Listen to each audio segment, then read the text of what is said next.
चलते हैं जहां देव माता अदिति जी भगवान से विनय कर रहे हैं और सामने चतुर्भुज भगवान श्रीहरि विराजमान है। विनय पूर्ण हुई। भगवान ने कहा, माता मैं जानता हूं कि आप किस उद्देश्य से पयोव्रत किया। आप यही चाहते हैं ना कि बलि से देवराज पद छीन करके आपके पुत्रों को दें, आपके पुत्र पुनः अमरावती में सुखपूर्वक वास करें। ऐसा किया नहीं जा सकता क्योंकि बलि ने अपने गुरुदेव को संतुष्ट कर लिया है और गुरुदेव जिसके ऊपर प्रसन्न है उसको पराक्रम के द्वारा परास्त नहीं किया जा सकता। मैं तुम्हारे पुत्र के रूप में अवतीर्ण हूं और जाकर के भिक्षा मांग करके मैं संपत्ति दे सकता हूं, लेकिन पराक्रम के द्वारा नहीं। ये देखो गुरु आराधना का फल। भगवान कह रहे पराक्रम के द्वारा बलि पर विजय प्राप्त नहीं की जा सकती। मैं तुम्हारा पुत्र बनूंगा और फिर भिक्षा मांगूंगा, भीख मांगूंगा जाके। त्रिभुवन के स्वामी भगवान देव माता अदिति से ऐसा कहा। परीक्षित, भगवान जब ऐसा कह रहे थे तो उस समय तो शंख चक्र गदा और पद्म कमल धारण किए हुए थे। देखते देखते भगवान वामन के रूप में प्रकट हो गए। भगवान का जो भी अवतार होता है सब दिव्य चिदानंदमय होता है, पार्थिव नहीं है। अद्भुत रूप भगवान का वामन रूप, वामन छोटा रूप। कश्यप जी के घर का अंधकार नष्ट हो गया, दिशाएं निर्मल हो गई, नदी और सरोवरों का जल स्वच्छ हो गया। सबके हृदय में एक आनंद की बाढ़ आ रही। सब ऋतुएं एक साथ प्रकट हो गई। स्वर्गलोक, अंतरिक्ष, पृथ्वी, देवता, द्विज, गौ, पर्वत, सबके हृदय में आनंद का उल्लास है। भगवान वामन जिस समय प्रकट हुए उस समय चंद्रमा श्रवण नक्षत्र पर थे। भाद्रपद मास के शुक्ल पक्ष की श्रवण नक्षत्र वाली द्वादश अभिजीत मुहूर्त में भगवान का जन्म हुआ। सभी नक्षत्र तारे भगवान के जन्म को मंगलमय सूचित कर रहे थे। जिस तिथि में भगवान का जन्म हुआ था उसे विजया द्वादशी कहते। जन्म के समय सूर्य आकाश के मध्य भाग में स्थित। भगवान के अवतार के समय शंख, ढोल, मृदंग, ढफ, नगाड़े आदि बाजे बजने लगे। तरह तरह के वाद्य बज रहे हैं। तुरही तुमुल ध्वनि कर रही। अप्सराएं प्रसन्न होकर नाचने लगी। श्रेष्ठ गंधर्व गाने लगे। मुनि, देवता, मनु, पितर, अग्नि स्तुति करने लगे। सिद्ध, विद्याधर, किम पुरुष, किन्नर, चारण, यक्ष, राक्षस, पक्षी, मुख्य मुख्य नागगण और देवताओं के अनुचर ये नाचने गाने एवं भूरी भूरी प्रशंसा करने लगे। देव माता अदिति के आश्रम को पुष्पों की वर्षा से ढक दिया। ऋषि मुनि गंधर्वादि अदिति जी को बहुत आनंद देखा। परम पुरुष परमात्मा सर्वाश्चर्य स्वरूप धारण किए हुए विराजमान। कश्यप जी भी भगवान को अपनी योग माया से शरीर धारण किए हुए देख विस्मित हो गए और कहने लगे, जय हो विश्वात्मा आपकी जय। परीक्षित, भगवान स्वयं अव्यक्त एवं चित स्वरूप। उन्होंने जो परम कांत आभूषण एवं आयुधों से युक्त शरीर ग्रहण किया वो देखते देखते अंतर्ध्यान और भगवान वामन ब्रह्मचारी का रूप धारण का। ठीक वैसे ही जैसे नट अपना वेश बदल ले, क्योंकि नट नागर अद्भुत लीला विहारी भगवान वामन ब्रह्मचारी के रूप में देखकर महर्षियों बड़ा आनंद। उन लोगों ने कश्यप प्रजापति को आगे जात कर्माद संस्कार। जब उनका उपनयन संस्कार होने तब स्वयं गायत्री सवित उन्हें गायत्री का उपदेश।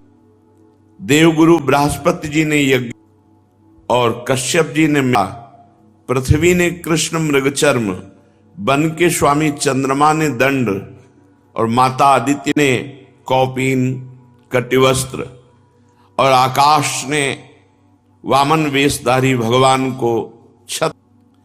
अविनाशी प्रभु को ब्रह्मा जी ने कमंडल दिया, सप्तऋषि ने कुश दिया, सरस्वती जी ने रुद्राक्ष की माला समर्पित की। इस रीति से वामन भगवान का प्रकट होना और तुरंत उपनयन संस्कार। यक्षराज कुबेर ने उनको भिक्षा का पात्र दिया और जगत जननी अन्नपूर्णा भगवती उमा ने स्वयं वटु वेशधारी भगवान वामन का सम्मान इस तरह से सब बड़े महाजनों ने। ब्रह्मर्षियों से भरी हुई सभा में अपने ब्रह्म तेज के कारण अत्यंत शोभायमान हुए वामन भगवान ने स्थापित प्रज्वलित अग्नि को कुशों से परिस्तरण करके पूजा की, हवन किया, जो ब्रह्मचारी का नियम। और उसी समय तैयार हो गए यशस्वी बलि भृगुवंशी ब्राह्मणों के आदेशानुसार अश्वमेध यज्ञ कर रहे हैं। वहां जाकर के यद्यपि भगवान समस्त शक्तियों से युक्त हैं, उनको जे ही भगवान चले मांग पृथ्वी पग पग पर नाच रही, क्योंकि भगवान के चरण चिन्ह से युक्त होती जा रही। नर्मदा के उत्तर तट पर भृगुकच्छ नाम का एक बड़ा सुंदर स्थान है। वहीं महाराज बलि यज्ञानुष्ठान, मानो करोड़ों सूर्य एक साथ आ रहे हों, ऐसा तेजवान। दूर से ही सब खड़े हो गए देखकर वामन भगवान को कि यज्ञ मंडप की तरफ तेज। वामन भगवान के तेज से ऋत्विज यजमान सदस्य सब के सब हो गए और सब कहने लगे कि कौन आ रहा है, इतना तेजस्वी कौन हो सकता है, या तो और या भृगु जी के पुत्रचार्य शिष्यों के साथ कल कर रहे थे कि हाथ में छत्र दंड जल से भरा कमे हुए अश्वमेध यज्ञ के मंडप, कमर में मूंज की मेखला है, गले में यज्ञोपवीत धारण किए हुए हैं, बगल में मृगचर्म है स्या और ब्राह्मण वेश में पुजारी भगवान यज्ञ मंडप के। तो सब भृगुवंशी ब्राह्मण निस्तेज हो गए, निष्प्रभ हो गए। सब के सब अग्नियों के सहित खड़े होकर वामन भगवान का स्वागत सत्कार किया। भगवान के लघु रूप वैसे ही अंग प्रत्यंग बड़े दर्शनीय, सब लुभायमान हो रहे हैं। बलि का हृदय तो नाच पड़ा कि हमारी यज्ञ पूर्ण हो गई। एक उत्तम आसन दिया और वामन भगवान से विनय की, विराजो। फिर बलि ने अभिनंदन किया, पात्र मंगाया, चरण पखारे भगवान के। आहा, पांव पखार कर चरणामृत पिया, माथे पे धारण किया। फिर वामन भगवान की पूजा की। प्रतिपल बलि के हृदय में एक अद्भुत आनंद, भगवान के चरण कमलों का जो चरणामृत पान किया तो वैसे ही निष्पाप हो चुके थे बलि, क्योंकि 100 अश्वमेध यज्ञ।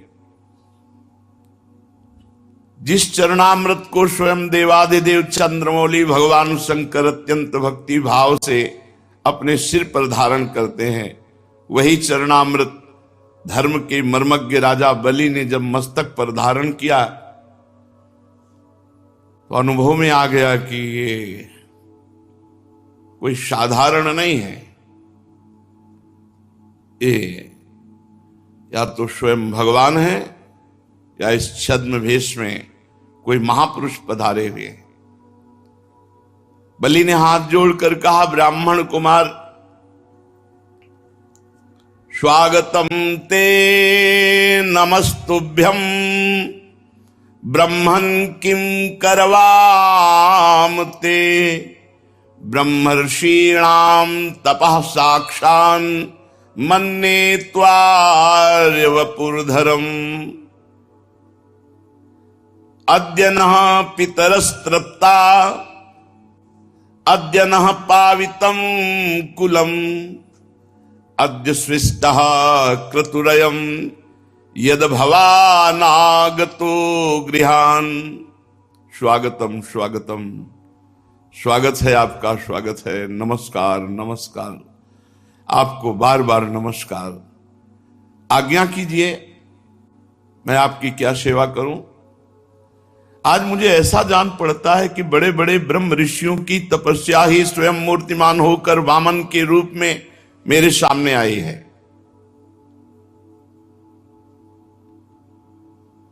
आज मैं धन्य हो गया, आप यहां पधारे। आज मेरे पितर तृप्त हो गए। आज मेरा कुल वंश पवित्र हो गया।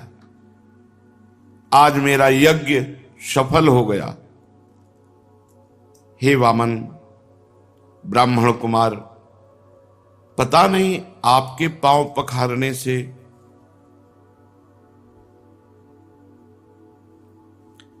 बड़ी बड़ी विधि पूर्वक यज्ञ करने पर भी जो आनंद नहीं आया, वो आनंद आपके पांव पखारने से आया। आज मुझे सब फल मिल गया। ये नन्हे नन्हे चरणों का धोवन हमारे हृदय में एक अद्भुत आनंद प्रकट कर रहा है। हे ब्राह्मण कुमार, ऐसा जान पड़ता है कि आप यहां ऐसे ही नहीं आए, कोई उद्देश्य लेकर आए। क्योंकि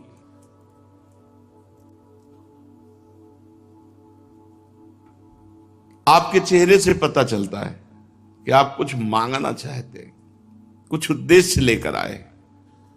पूज्य ब्रह्मचारी, आप जो आज्ञा करेंगे उसकी पूर्ति होगी। गाय, सोना, सामग्री, सुसज्जित घर, पवित्र अन्न, पीने की वस्तु, विवाह योग्य ब्राह्मण की कन्या, संपत्ति से भरे हुए गांव, नगर, राज्य, जो चाहे वो ले लीजिए। अवश्य ही मैं आपको दूंगा, क्योंकि आज मेरा परम मंगलमय है। आप पधारे, इससे परम मंगल। आप जो चाहे। राजा बलि के वचन धर्म भाव से भरे, बड़े मधुर थे। उन्हें सुनकर भगवान वामन प्रसन्न मुद्रा में अभिनंदन करते हुए कहा, राजन, आपने जो कहा कि ये वस्तुएं, तो ये आपके कुल परंपरा के अनुरूप है, धर्म भाव से परिपूर्ण है, यश को बढ़ाने वाला है, परलोक में हितकारी है। और ऐसा आपके मुख से शोभा भी दे रहा है, क्योंकि भृगुपुत्र शुक्राचार्य जी को गुरु मानकर, परम प्रमाण मान करके आप आराधना कर रहे हैं। और जिसके कुल वृद्ध पितामह परम शांत प्रहलाद जी हो, उसके मुख से ऐसे निकलना स्वाभाविक ही ठीक है। आपकी वंश परंपरा में कोई धैर्यहीन या कृपण पुरुष कभी नहीं हुआ। ऐसा कभी तुम्हारे वंश में नहीं हुआ जिससे मांगा गया हो और वो देने में पीछे हट गया हो। एक बार किसी को देने की प्रतिज्ञा करके मुकर गया हो, ऐसा तुम्हारे वंश में नहीं है। दान के अवसर पर याचकों की याचना सुनकर और युद्ध के अवसर पर शत्रु की ललकार सुनकर मुंह मोड़ लेने वाला कायर आपके वंश में कोई हुआ ही नहीं है। क्यों न हो, आपकी कुल परंपरा में प्रहलाद अपने निर्मल यश से वैसे शोभायमान है जैसे आकाश में चंद्रमा। आपको पता होगा महाराज, आपके कुल में ही हिरणाक्ष जैसा वीर का जन्म हुआ।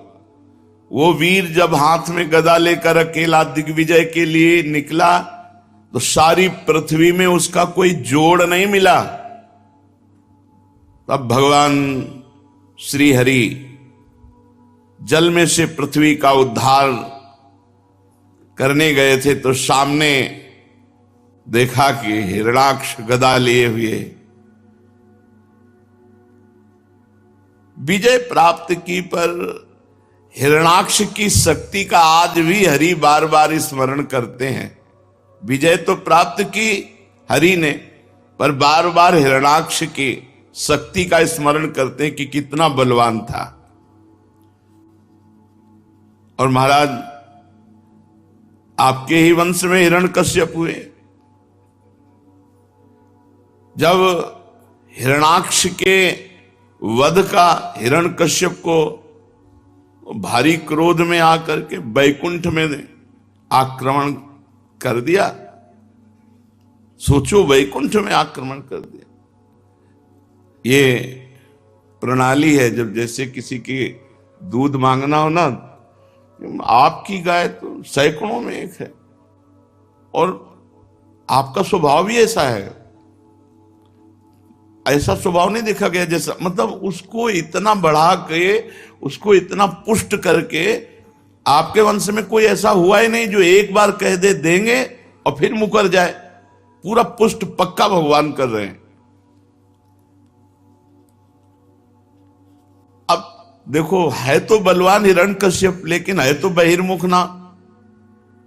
उसने भगवान पर आक्रमण करना चाहा, भगवान उसके हृदय में बैठ गए। वो बहिर्मुख बाहर घूमता रहा, वो भगवान उसके हृदय में रहे, वो जान नहीं पाया।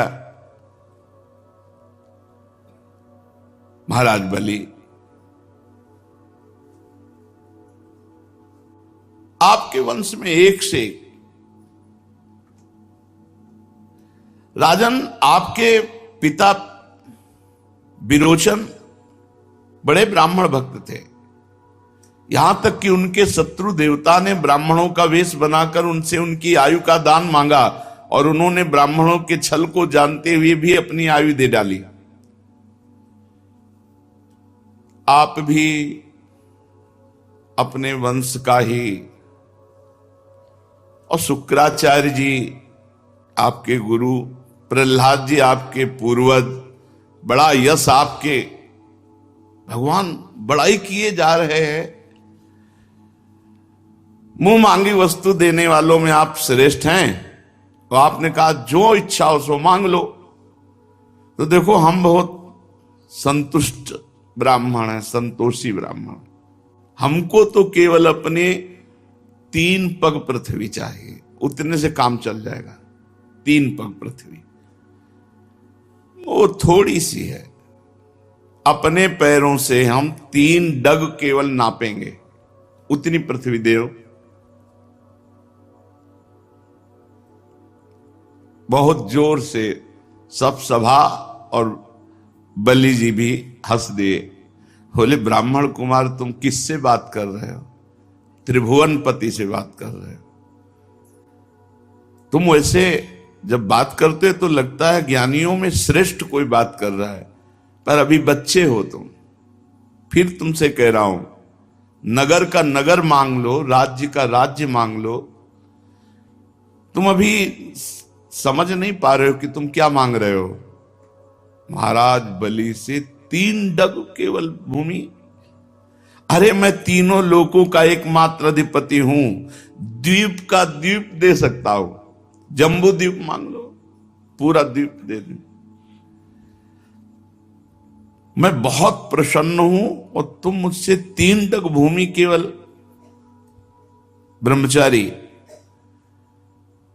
मेरा एक स्वभाव है, मेरे यहां जो मांगने आ गया उसको कभी जीवन में दूसरी जगह मांगना ना पड़े, इतना मांग लो। भगवान ने कहा, राजन अगर असंतोष हो जाए तो ये पूरा विश्व ब्रह्मांड एक आदमी को दे दिया जाए तो भी तृप्त नहीं होगा, और संतोष हो जाए तो थोड़े में भी आनंद रहता है। देखो, हम हैं संतोषी। आपको देना है तो 3 पग भूमि केवल, बस, मुझे और कुछ नहीं। मैं संतुष्ट हूं 3 पग पृथ्वी में। जो कुछ संतोष से जीवन व्यतीत करने पर आनंद मिलता है ना, वो असंतोषी को कभी नहीं मिल सकता। असंतोषी का हृदय जलता रहता है और संतोषी का हृदय शांत शीतल रहता है। असंतोषी जन्म मृत्यु के चक्कर में पड़ता है और संतोषी मोक्ष। वैसे तो स्वयं प्राप्त वस्तु से जो संतुष्ट रहता है उसका भजन तेज कभी नष्ट नहीं होता और वो सहज में मोक्ष पदवी पर आरूढ़ होता है। कोई इच्छा नहीं, आकाश वृत्ति से स्वयं जो आए उसी से, न मांगना न कोई उपाय करना।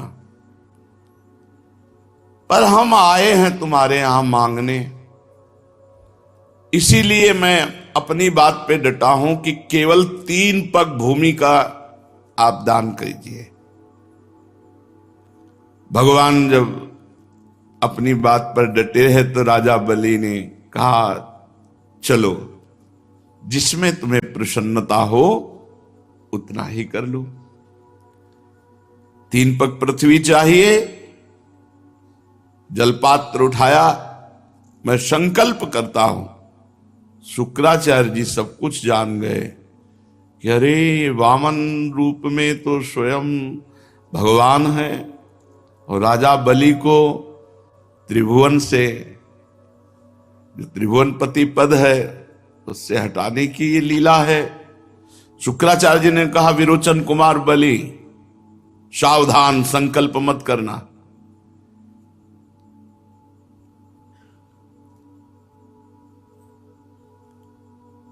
ये स्वयं अविनाशी भगवान श्री हरि हैं। ये बड़े छलिया हैं। ये अपने शरणागत देवताओं का काम बनाने के लिए तुम्हारे सामने मीठी मीठी बातें कर रहे हैं। मैंने ध्यान के द्वारा देख लिया, अदिति देव माता ने आराधना की और उनके गर्भ से अवतीर्ण हुए हैं। महान अनर्थ हो जाएगा अगर 3 पग पृथ्वी का दान देने का संकल्प कर लिया। और ये आप पर ही नहीं, संपूर्ण दैत्यों पर अन्याय होगा और मैं बिल्कुल इसे ठीक नहीं मानता हूं। ये ब्रह्मचारी बनकर बैठे हुए, जानते हो तुम्हारा राज्य, ऐश्वर्य, लक्ष्मी, तेज, विश्व विख्यात कीर्ति सब कुछ एक क्षण में अपहरण करके इंद्र को दे देंगे। अरे ये विश्वात्मा है, तुम 3 पग भी नहीं पूरे कर पाओगे। मूर्ख, जब अपना सर्वस्व छिन जाएगा तो तेरे परिवार का, तेरे राज्य का कैसे जीवन निर्वाह होगा। अरे ये विश्व व्यापक है, इनको ऐसा मत देख कि ये छोटे से बामन भगवान बैठे हुए। ये विश्व व्यापक विश्वात्मा है, इनका विशाल शरीर इसमें छुपा हुआ है। वो जैसे कितना बड़ा नहीं होता नपना है, छोटा हो, जब बड़ा हो कितना लंबा होता। तो भगवान छोटे से रूप में, जब शुक्राचार्य, मैं जानता हूं इनको, मैं इनको जानता हूं, शुक्राचार्य जी के, मैं इनको जानता हूं। तुम 3रा पग पूरा नहीं कर सकते। जब पूरा ना कर पाओगे तब तुम्हारी दुर्दशा हो जाएगी। प्रतिज्ञा पूरी ना करने का तुम्हें पाप लगेगा और तुम नरक जाओगे। इसलिए तुम्हें संकल्प करना ही नहीं है, मेरी आज्ञा है। विद्वान पुरुष उस दान की प्रशंसा नहीं करते जिसके बाद जीवन निर्वाह के लिए कुछ बचे ही नहीं। जिसका जीवन निर्वाह ठीक ठीक चलता है वही संसार में दान, यज्ञ, तपस्या और परोपकार के कर्म कर सकता है। धन के 5 हिस्से लगाने चाहिए। एक हिस्सा धर्म के लिए, गुप्त, कोई जाने ही नहीं तो धर्म माना जाएगा। और एक हिस्सा यश के लिए, जो सब जाने कि हां इतना दान किया है। और एक हिस्सा जिससे धन आ रहा है उस धन की अभिवृद्धि के लिए, बढ़ाने के लिए, और एक हिस्सा अपने परिवार के भोग के लिए, और एक हिस्सा आए हुए अतिथि स्वजन, रिश्तेदार, नातेदार, पशु पक्षी, इनकी सेवा के लिए। जो अपने धन के 5 हिस्से करता है वो इस लोक और परलोक में दोनों जगह सुख पाता है। असुर शिरोमणे, यदि तुम्हें यह चिंता हो कि तुम्हारी प्रतिज्ञा टूट जाएगी तो मैं इस विषय में तुम्हें कुछ ऋग्वेद की श्रुतियों का आश्रय सुनाता हूं। श्रुति कहती किसी को कुछ देने की बात स्वीकार कर लेना सत्य है, और नकार जाना अर्थात अस्वीकार कर देना असत्य है। पर यह शरीर एक वृक्ष है, सत्य इसका फल फूल है, और जब वृक्ष न रहे तो फल फूल क्या करेंगे। इसलिए नकार जाना, अपनी वस्तु दूसरे को न देना, दूसरे शब्दों में अपने लिए भोग के लिए संग्रह बचाए रखना, इस शरीर रूपी वृक्ष का मूल है। इसलिए इतना उचित है कि ना कर दो, नहीं दे पाएंगे। शुक्राचार्य जी अपने शिष्य को नीति का वर्णन, प्रीति का नहीं वर्णन कर रहे हैं। हां मैं दूंगा, ये वाक्य ही धन को दूर कर हटाने वाला है, इसलिए कह दो नहीं दूंगा। याचकों को सब कुछ दे देना, स्वीकार कर लेना ही थोड़ी ठीक होता है।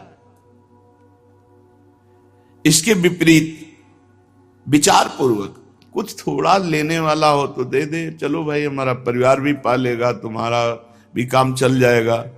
लेकिन यहां बिल्कुल ठीक नहीं, यहां तो अस्वीकार ही करो, बिल्कुल नहीं देना, नहीं देना, 3 पग पृथ्वी भी नहीं देना।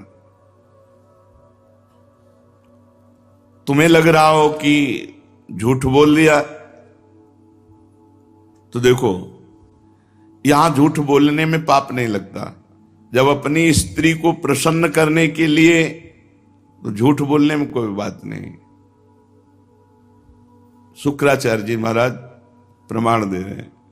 और हास परिहास में बोला गया झूठ, किसी के प्राण बचाने में बोला गया झूठ, और किसी जीवन रक्षा, प्राण संकट, गौ ब्राह्मण, इनके हित में बोला गया, ये पापकारी नहीं होता है।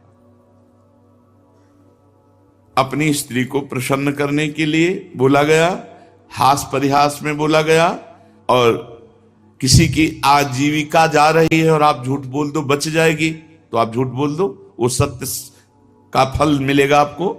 किसी के प्राण जा रहे हैं, अगर आपके झूठ बोलने से बच जाते तो आप झूठ बोल दो, उसके प्राण बच जाएंगे। गौ ब्राह्मण के हितकर में अगर आप झूठ बोल देते हैं तो वो सत्य के समान होगा। किसी की निंदा होने जा रही है, उसका बेचारे का सर्व यश क्षीण हो जाएगा, झूठ बोल दो बच जाएगा। ये स्थान बताए शुक्राचार्य जी ने, और कहा तुम झूठ के लिए डरो मत, बोल दो मैं नहीं दे पाऊंगा 3 पग पृथ्वी। गुरुदेव बोल रहे हैं। राजा बलि ने कहा भगवान आपका कहना सत्य है, गृहस्थाश्रम में रहने वालों के लिए वही परम धर्म है जिससे उनकी आजीविका में बाधा न पड़े। परंतु गुरुदेव मैं प्रहलाद जी का पौत्र हूं। आहा, प्रहलाद जी का पौत्र हूं, अर्थात भगवान के भक्ति और भक्तों की श्रेणी में चरम अवस्था को प्राप्त महापुरुष, ऐसे महापुरुष का पौत्र होकर एक बार देने की बात कहकर मैं मुकर जाऊं, कभी नहीं हो सकता। इससे बढ़कर के कोई पाप नहीं हो सकता मेरे लिए कि वामन ब्रह्मचारी हमारे यहां मांगने आए और मैं अपने सुख के लिए कह दूं कि नहीं नहीं अब मैं झूठ बोल जाऊं कि अब आपको नहीं दे पाऊंगा पृथ्वी। महाराज, इस संसार में सबसे बड़ी बात है आए हुए अतिथि का, शरणागत का पूर्ण रूप से स्वागत करना सबसे बड़ी बात है। दधीची अपने हड्डियों को, जीवन को दे दिया, सिवी काट काट के मांस दे दिया कबूतर की रक्षा के लिए। इन महापुरुषों ने दुस्तित प्राणों को दान कर दिया। ये तो पृथ्वी मांगने आए हैं और इस पर हम विचार, सोच विचार इतनी गहराई से नहीं। महाराज गुरुदेव, ऐसे लोग संसार में बहुत नहीं देखे जाते जो देने की बात कह करके डटे रहें, युद्ध में जो कभी पीठ ना दिखाएं और जिनके घर से कभी भिक्षुक वापस नहीं गया, ऐसे ज्यादा नहीं देखे जाते। शतपात्र प्राप्त हो और धन का दान कर दे, इससे बढ़कर लाभ क्या हो सकता है। गुरुदेव, उदार करुणाशील पुरुष अपात्र याचक की कामना पूर्ण करके भले दुर्गति भोगना पड़े स्वीकार करते हैं। फिर आप जैसे ब्रह्मवेत्ता पुरुष इन परम तेजस्वी ब्रह्मचारी जो हम पात्र हैं, इनकी अभिलाषा पूर्ण करने में आप कह रहे हैं कि ना कह दो। और आपने संकेत किया कि ये वरदानी भगवान श्री हरि हैं, तब तो और मैं उत्साहित हो गया कि त्रिभुवन के स्वामी होकर के ये भिक्षुक बन करके हमारे सामने आए हैं। अरे ये तो अपने पराक्रम से भी ले सकते थे। जब ये त्रिभुवन के पति होकर के भिक्षुक बन करके आए हैं तो इनको अवश्य अवश्य अवश्य दान करूंगा। मेरे अपराध को क्षमा करो कि मैं आपकी आज्ञा का उल्लंघन कर रहा हूं। ये अधर्म से मुझे बांध लें, मेरा अनिष्ट करें, मुझे भयभीत करें, मैं विचलित नहीं होऊंगा। ये पवित्र कीर्ति भगवान श्री हरि ही क्यों ना हो, ये अपना यश खोना नहीं चाहेंगे। अगर ये मांगने पर उतर गए हैं तो ये छीन भी सकते हैं। और अगर कोई दूसरा हमसे छल करना चाहे तो ये समझ लो मैं आपकी कृपा से इतना बलशाली हूं कि मेरे बाण की चोट खाकर सदा के लिए वो सो जाएगा। मैं गुरुदेव आपकी बात नहीं मानूंगा। शुक्राचार्य जी ने देखा कि शिष्य तो अश्रद्धालु हो गया, हमारी बातें ही नहीं मान रहा और ऋग्वेद और हर वेद के उपदेश दे रहे हैं। संकल्प बाद में हुआ, साप पहले मिला। यत तज्ञ विस्मय परिणामे अमृतोपमम्। ये बात ध्यान रखो, सतमार्ग में शुरुआत में जे भी चलोगे तो विपरीतता आ जाएगी। देखो अभी संकल्प नहीं किया और शुक्राचार्य जी ने हाथ में जल लिया और कहा मैं शाप देता हूं, तुम्हारा संपूर्ण ऐश्वर्य भ्रष्ट हो जाए, तुमसे छिन जाए, तुम ऐश्वर्यहीन हो जाओ। गुरु की आज्ञा का उल्लंघन, सत्य प्रतिज्ञ उदार इस साप के योग्य नहीं थे महाराज बलि, कोई अपराध नहीं था। शुक्राचार्य जी ने कहा मूर्ख,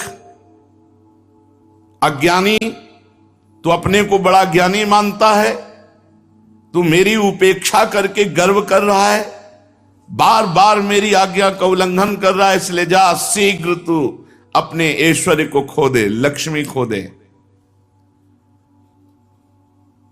राजा बलि बड़े महात्मा स्वभाव के थे।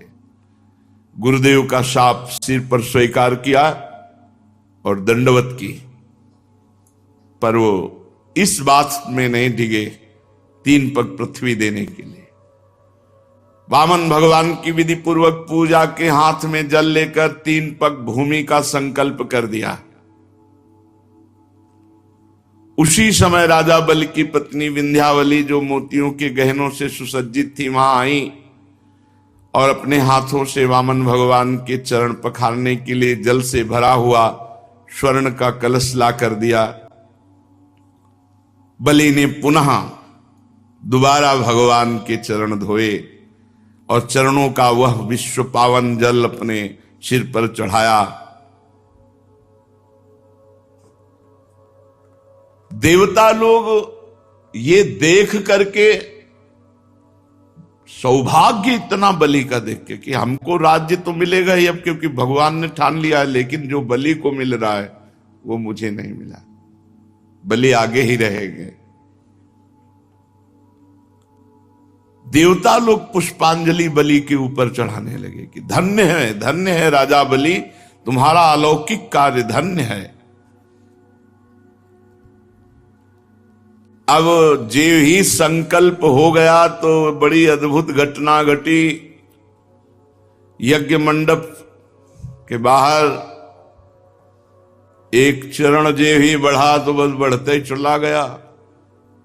सब आश्चर्यचकित, वामन भगवान का पृथ्वी, आकाश, दिशाएं, स्वर्ग, पाताल, समुद्र, पशु पक्षी, मनुष्य, देवता, ऋषि सब समाते चले जा रहे हैं। भगवान का चरण बढ़ता चला जा रहा है।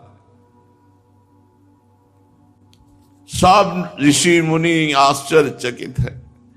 इतना बड़ा भगवान का रूप हो गया कि चरण तल में रसातल, चरणों में पृथ्वी, पिंडलियों में पर्वत, घुटनों में पक्षी, जांघों में मरुदगण,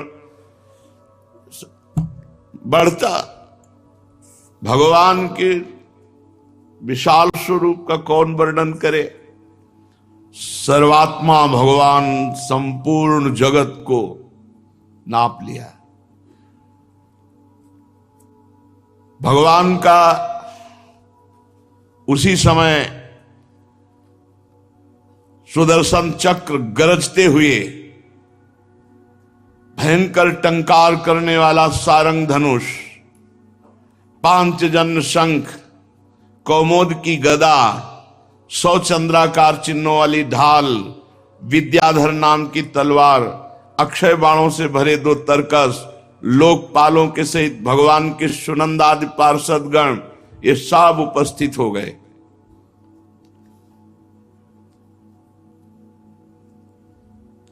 परीक्षित, भगवान का चरण कमल ये जब ब्रह्मलोक पहुंचा, यहां से बढ़ता हुआ ब्रह्मलोक, ब्रह्मा जी ने देखा, अरे ये तो श्री भगवान का श्री चरण है। तो नख चंद्र की छटा से सत्यलोक फीका पड़ गया।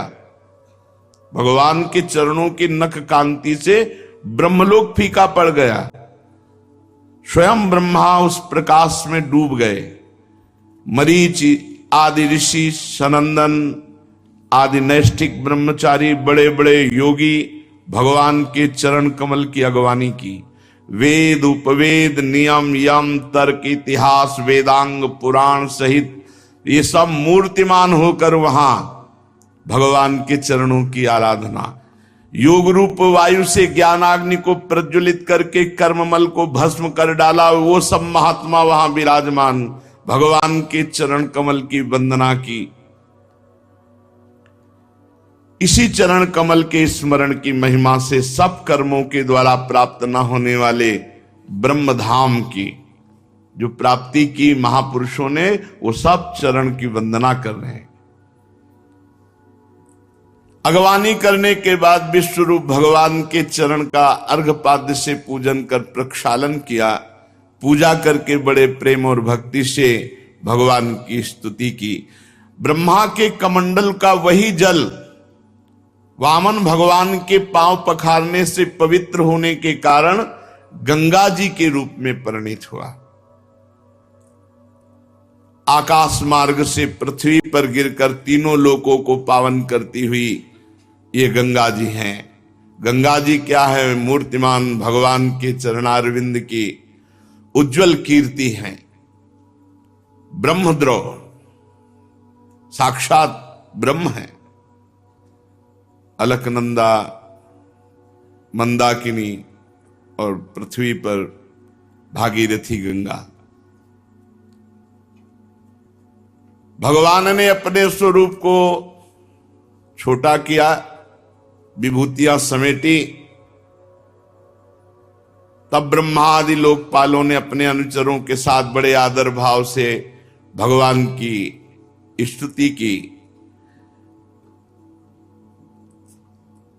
ऋक्षराज जाम्बवान जी जिस समय भगवान नाप रहे थे,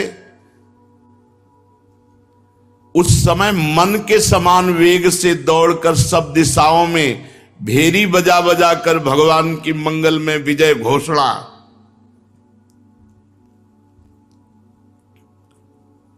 तभी वो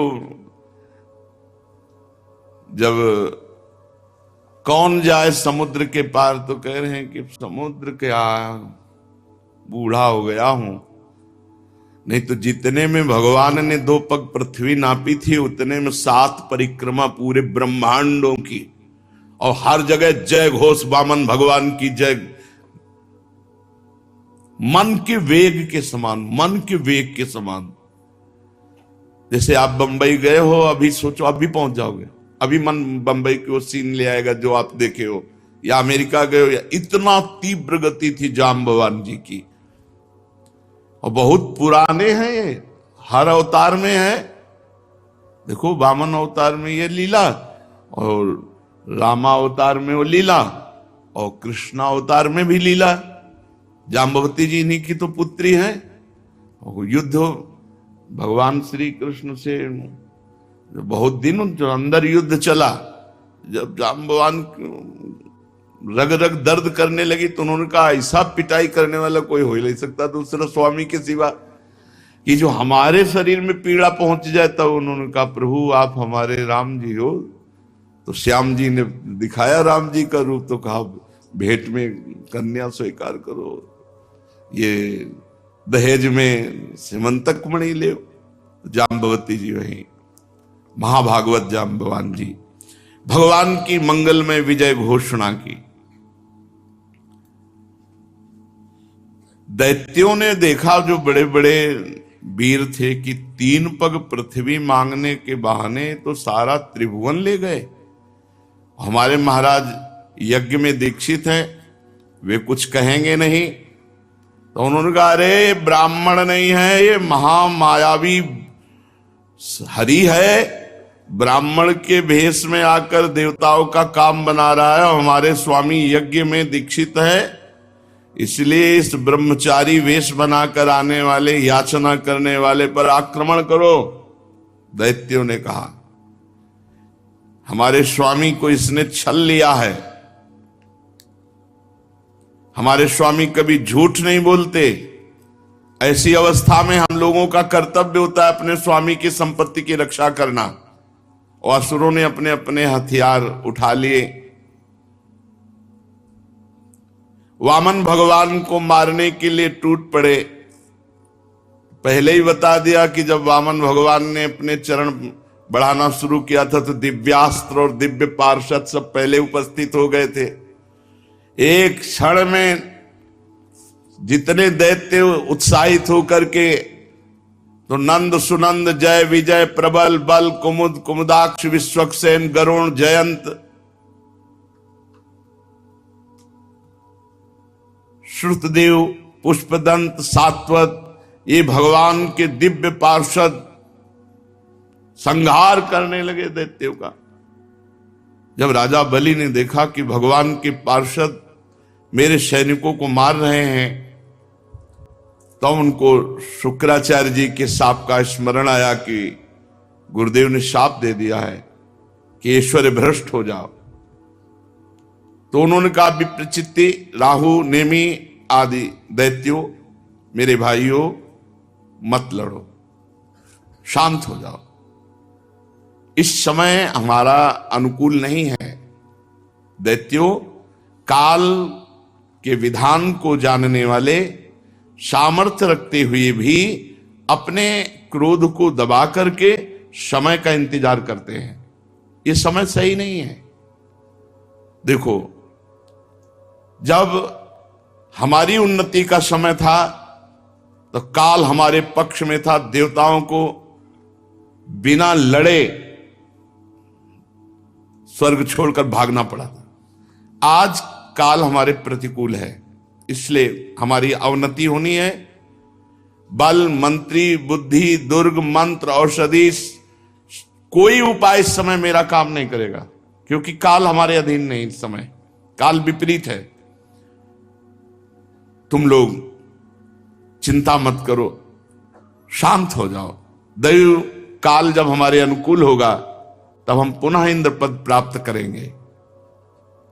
परीक्षित अपने स्वामी बलि की बात सुनकर भगवान के पार्षद विजयश्री और दानव भाग गए। भगवान ने पक्षीराज गरुण से कहा कि बांधो इस बलि को, वरुण पास में बांध दो।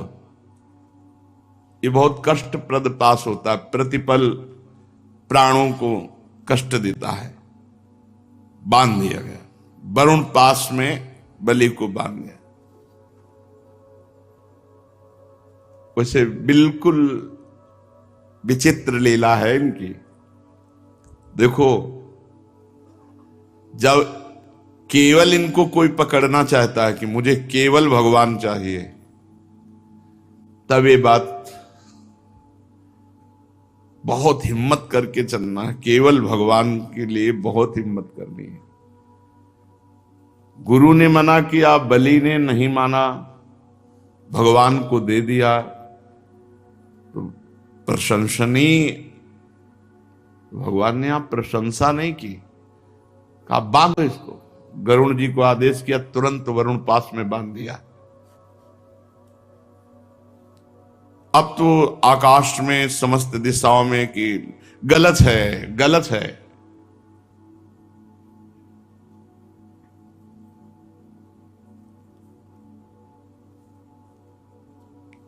क्योंकि जिसने सर्वस्व अर्पित कर दिया, अब क्या है? अभी अहंकार देखना है कि देने का अहंकार है क्या? ये जगत गुरु हैं ऐसे। वरुण पास में बहुत कष्ट, सब संपत्ति छिन गई और लेने वाले कठोर व्यवहार दिखा रहे हैं। बांध दो, बांध दिया, जैसा विपक्ष में होता है। भगवान ने बलि से कहा, ए असुर, तुमने मुझसे कहा था कि 3 पग पृथ्वी, तो 2 पग में हमने समस्त ब्रह्मांडों को नाप लिया। बोल, अब तीसरा पग कहां से देगा? पूरा कर। जहां तक सूर्य की गर्मी पहुंचती, जहां तक नक्षत्र, चंद्रमा, किरणें, बादल बरसते, सब नप गया। तेरे देखते देखते मैंने पैर से भूलोक, आकाश, दिशाएं, स्वर्गलोक, महरलोक, जनलोक, तपलोक, सत्यलोक सब नाप लिया। बोल, तीसरा पग अगर नहीं देगा तो तुझे नरक में डालूंगा।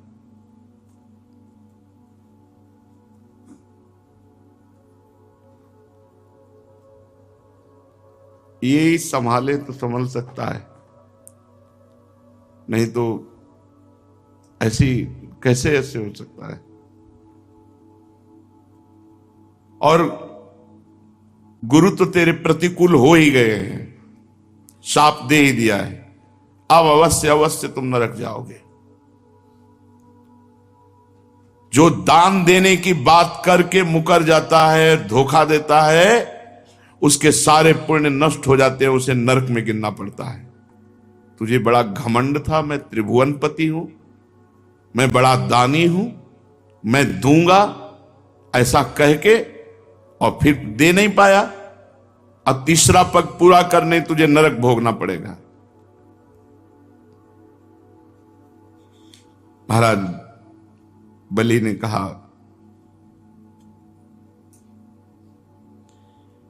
आराध्य देव, आपकी बड़ी पवित्र कीर्ति है, तो क्या आपने ये समझा कि मैं झूठ बोल रहा था कि तीसरा पग, 3 पग पृथ्वी नहीं दे पाऊंगा? ऐसा नहीं है, मैं आपको सत्य बोल रहा हूं और सत्य दिखाऊंगा। आप धोखे में नहीं हैं। 2 पग से हमारी संपत्ति नापी, अब तीसरा पग से मुझे नापो, क्योंकि मैं संपत्ति से अलग हूं, मैं संपत्तिवान था। अब अपना चरण मेरे माथे पे रखो, उसी वामन रूप में नापो मेरे को। 1 पग मैं हूं, क्योंकि भगवान वामन रूप में है। मैं झूठ नहीं बोला था, और यह भी नहीं कह रहे कि आपने छल किया है। आपकी पवित्र कीर्ति है। आप मेरी बात को असत्य समझते हैं, ऐसा नहीं, मैं उसे सत्य कर दिखाता हूं। आपको धोखे में नहीं डाला। आप कृपा करके तीसरे पग को मेरे मस्तक पर धार, और ये नरक में जाने का भय किसी और को दिखाओ, हमें नहीं। देखो, ये भक्त का हृदय होता है। आप मुस्कुरा रहे हो ना, मुझे दुख भरे पास में बांध करके, मुझे कोई दुख नहीं इससे। आप ऐसा दिखा रहे हो ना कि मेरे पास अब फूटी कौड़ी भी नहीं बची है, गुरु भी विपरीत है, और आप भी मुझे दंड दे रहे हैं, इस पर मुझे बिल्कुल कोई भय नहीं है। मैं डरता हूं तो केवल इस बात से कि मुझसे कोई त्रुटि ना हो जाए, अपराध ना बन जाए। अपने पूजनीय गुरुजनों के द्वारा जो दंड दिया जाता है वो तो पावन करने वाला होता है, और मैं ऐसा दंड चाहता हूं, क्योंकि ऐसा दंड ना माता पिता भाई बंधु नहीं दे सकते, वो तो गुरुजन ही दे सकते हैं। प्रभु, आप छिपे रूप से अवश्य ही हमें श्रेष्ठ शिक्षा दी है। आप हमारे परम गुरु हैं।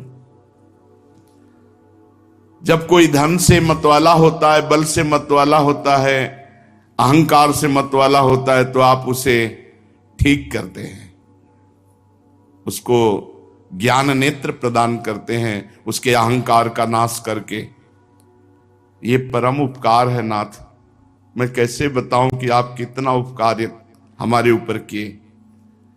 अनन्य भाव से योग करने वाले योगी गण जो सिद्धि प्राप्त नहीं कर पाए, वो सिद्धि मुझे प्राप्त हुई। मुझे ये धमकी मत दो कि नरक। ऐसी महिमा आपकी, ऐसी लीला आपकी, वो आप मुझे दंड दे रहे हैं, वरुण पास से बांध रहे हैं। प्रभु, इसमें ना मुझे कोई लज्जा है, ना मुझे कोई व्यथा है, ना मुझे कोई दुख है। फिर कहता हूं, मैं प्रहलाद जी का पौत्र हूं।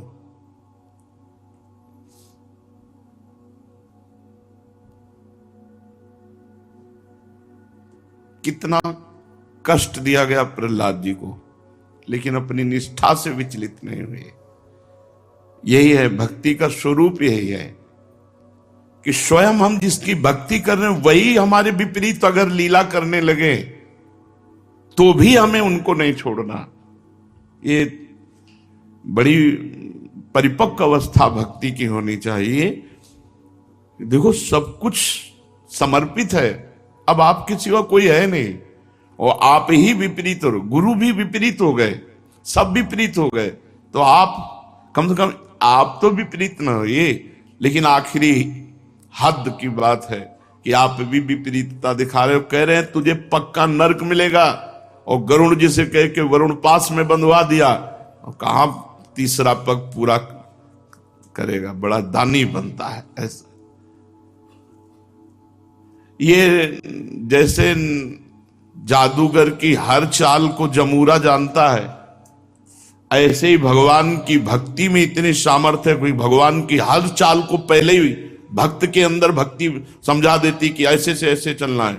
इसीलिए भक्ताधीन भगवान को कहा गया है।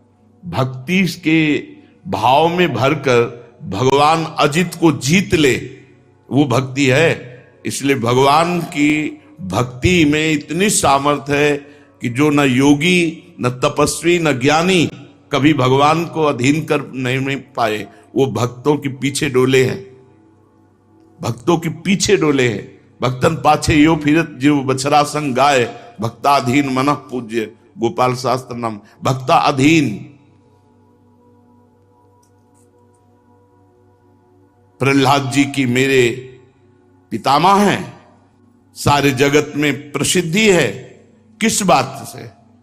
कि आपके भक्तों में सर्वश्रेष्ठ है।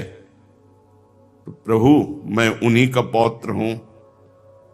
आप चाहे जितना विपरीतता करें, हमारी भक्ति में फर्क नहीं पड़ सकता। ये हमारी भक्ति इतनी पुष्ट होनी चाहिए कि बोले हमारी अब श्रद्धा नहीं रह गई। किस बात की? जहां ऐसी परिस्थिति है कि श्रद्धा नहीं रह जाना चाहिए, वहां देखो भक्ति कैसे कि ये विनोद भरी बात किसी और को कहो जाकर, क्योंकि डर जाएगा कि तुम्हें नरक मिलेगा। भगवान कह रहे हैं तुम्हें नरक मिलेगा, अब तो पक्का मिलेगा, तो डर जाना चाहिए। भगवान वरुण पास में बांध रहे हैं, भगवान विपरीतता दिखा रहे हैं, लेकिन फिर भी भक्त अपनी स्थिति में है। प्रभु हमने निश्चय कर लिया, शरीर एक न एक न दिन छूटेगा, सब छूटेगा।